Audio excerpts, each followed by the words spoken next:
বলো মা কি বলছো। 11ই অক্টোবর আজকে কোজাগরি লক্ষ্মী পুজো। আমি এবছরে আমেরিকাতে আছি, দুর্গাপুজোতে খুব আনন্দ করেছি। আমার শ্বশুরবাড়িতে কোজাগরি লক্ষ্মী পুজো হতো, সেই জন্য এই দিনটাতে আমি নিরামিষই খাই। বাপের বাড়িতে আমাদের দীপান্বিতা কালী পুজো হতো। তা আজকে আমার খুব ইচ্ছে হলো, আমি আজকে ছেলে মেয়ের বাড়িতে এসছি, আমেরিকাতে আছি, ওদের জন্য আমি ফুলকপি কড়াইশুঁটি দিয়ে মুগের ডালের খিচুড়ি করেছি, ফুলকপি আলু ভাজা করেছি, পালং শাক কড়াইশুঁটি দিয়ে করেছি, একটা লাবড়া করেছি, টমেটো খেজুর আমসত্ত্বের চাটনি করেছি, আর ফ্রিজে মিষ্টি আছে। ওরা আজকাল আর মিষ্টি খেতে চায় না, যদি খায় বার করে দেবো। আমার মালপোয়া আছে, হলদিরামের সোনপাপড়ি আছে, কাজু বরফি আছে, যা খেতে চাইবে ওদের বার করে দেবো।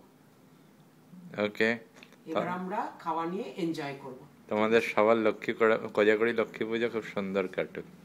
আমি এখানে আমাদের ভিডিও এন্ড করছি। মা একটা smiley face at the very end of the video. Thank you.